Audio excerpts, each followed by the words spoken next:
할렐루야. 우리 이 시간 함께 찬양하심으로 수요일 새벽 예배를 하나님께 올려드리겠습니다. 찬송가 435장 찬양하시겠습니다. 찬송가 435장 1절과 3절 찬양하시겠습니다. 나의 영원하신 기업 생명보다 귀하다. 나의 갈 길 다가도록 나와 동행하소서. 주께로 가까이 주께로 가오니 나의 갈 길 다가도록 나와 동행하소서.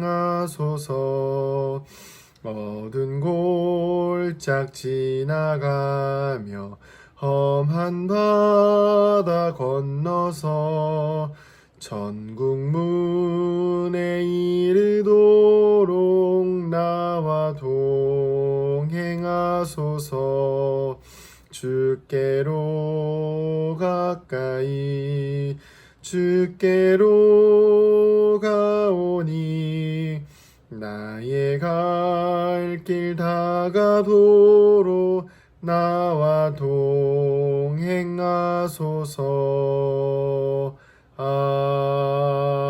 아멘. 아멘. 사도신경으로 우리의 신앙을 고백하겠습니다. 나는 전능하신 아버지 하나님, 천지의 창조주를 믿습니다. 나는 그의 유일하신 아들 우리 주 예수 그리스도를 믿습니다. 그는 성령으로 잉태되어 동정녀 마리아에게서 나시고 본디오 빌라도에게 고난을 받아 십자가에 못 박혀 죽으시고 장사된 지 사흘 만에 죽은 자 가운데서 다시 살아나셨으며 하늘에 오르시어 전능하신 아버지 하나님 우편에 앉아 계시다가 거기로부터 살아있는 자와 죽은 자를 심판하러 오십니다. 나는 성령을 믿으며 거룩한 공교회와 성도의 교제와 죄를 용서받는 것과 몸의 부활과 영생을 믿습니다. 아멘. 네, 같이 말씀 보도록 하겠습니다. 오늘 말씀은 창세기 49장 22절부터 26절까지 말씀입니다. 창세기 49장 22절부터 26절까지 말씀 읽도록 하겠습니다. 제가 읽도록 하겠습니다. 요셉은 무성한 가지 곧 샘 곁에 무성한 가지라.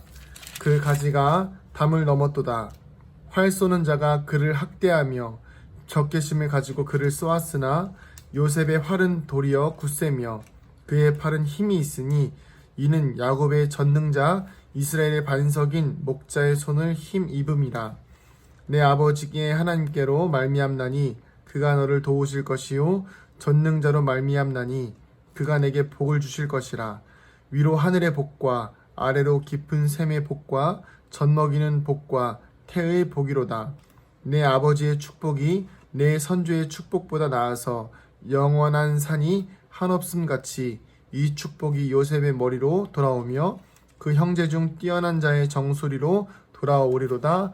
아멘. 할렐루야. 우리 수요 예배를 드리시는 성도님들을 환영하고 축복합니다. 오늘 말씀을 전하면서 혹시 이 찬양 아시나요? 야곱의 축복이라는 찬양입니다. 너는 담정 너머로 뻗은 나무 가지에 푸른 열매처럼. 네, 한참 전에 굉장히 유행했던 축복송이었죠.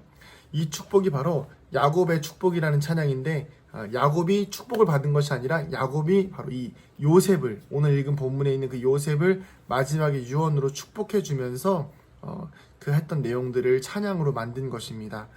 하나님께서 요셉을 통해서 이스라엘 백성들을 구원하게 하시고, 그렇게 해서 쭉 야곱을 통해서 아브라함과 이삭과 야곱의 그 족보가 흘러가게 하시고 이스라엘 백성들의 구원의 역사를 하나님께서 쓰고 계시는 중인데요. 오늘 말씀을 보면 사실은 이제 전체적으로 야곱이 12명의 아들들을 전부 다 한 명 한 명 축복해 주는 내용들을 볼 수가 있습니다.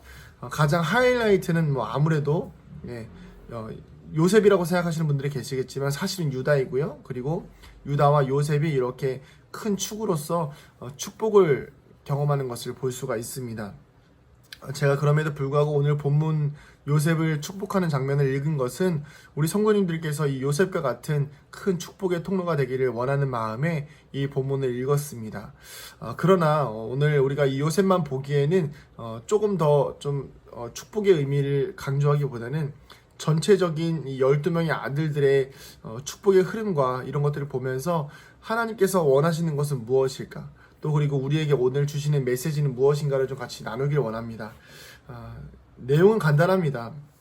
12명의 아들들이 각각이 다 축복의 내용이 달라요. 때로는 누구는 축복도 있고 또 저주도 있으며 또 축복만 있는 사람도 있고 또 유다처럼 정말 예수 그리스도의 계보가 쭉 흘러나오는 그런 귀한 은혜들도 있습니다. 그러나 중요한 것은 각자에게 주어진 삶에 축복이 있고 각자에게 주어진 12명의 그 자녀들에게 다 축복이 다르지만 그 12명의 자녀들에게 축복이 주어진 삶을 통해서 그들의 삶이 모양이 각기 다 달라진다는 것입니다. 그러나 더 중요한 것은 무엇이냐면 이 축복을 우리가 축복만을 누리고 우리에게 주어진 어떤 하나님의 은혜만을 누리면서 살아가기에는 내 욕심과 내 이기심과 나의 교만과 나의 자만이 이 축복 가운데 섞이기 시작하면 우리는 멸망의 길을 걷게 된다는 것을 우리는 명심해야 합니다.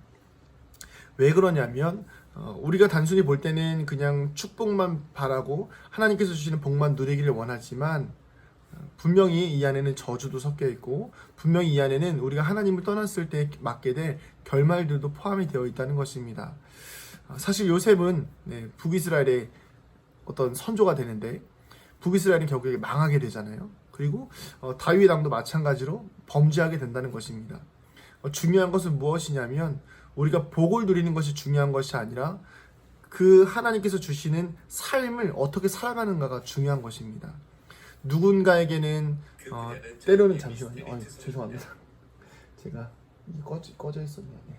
누군가에게는 축복이 되는 삶이 하나님께서 뭐 무조건 그렇게 살아야 된다는 것이 아니라 누군가에게는 복도 주어지고 또 누군가에게는 때로는 어려운 삶도 험난한 삶도 주어지긴 하지만 중요한 것은 그 삶의 중심이 바로 하나님이어야 한다는 것입니다. 이 말씀을 좀 더 우리의 삶에 적용해보면 우리가 각자의 삶을 살아갑니다. 어찌 보면 좀 평탄하게 살아가는 사람도 있고 또 어찌 보면 굉장히 어렵게 살아가는 또 굴곡이 진 인생이 있을 수도 있습니다. 요셉처럼 굉장히 어렵게 살기도 하고요. 또 나중에 그것이 시간이 지나서 나중에는 정말 새옹지마라고 힘들게 살던 사람이 잘 살게 되기도 하고 또 잘 살던 사람이 어려워지기도 합니다. 그러나 우리가 이것을 가지고서 무조건 이건 하나님의 축복이고 이건 하나님의 저주라고 생각하는 것이 아니라 주어진 삶의 모든 영역이 바로 하나님께서 우리에게 주시는 하나님의 은혜라는 것을 깨달아야 하고 그리고 그렇게 믿고 살아가야 하는 것입니다.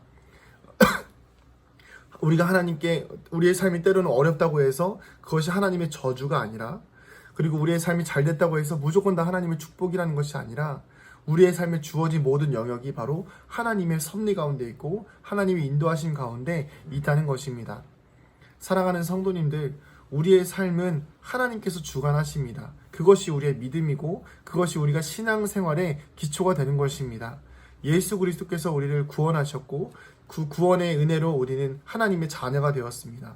그 자녀로서 살아가는 우리의 삶은 바로 하나님께서 주관하시는 은혜를 깨달아가는 과정인 것입니다. 때로는 우리에게 고난이 있습니까? 그 고난이 바로 하나님의 저주가 아니라 하나님께서 우리를 고난을 통해서 하나님을 더 알아가길 원하는 것이고 우리에게 축복이 주어졌습니까? 은혜가 주어졌습니까? 우리의 삶이 평탄합니까? 그렇다면 그 평탄함을 통해서 하나님께서 우리에게 주시는 은혜들을 깨달아 알기를 원하신다는 것입니다. 우리의 삶은 하나님의 관점에서 해석되어야 하지 우리에게 주어진 것이 무엇인가를 통해서 내가 잘하고 내가 잘나고 내가 나중심적인 신앙생활의 해석이 이루어져서는 안 된다는 것입니다.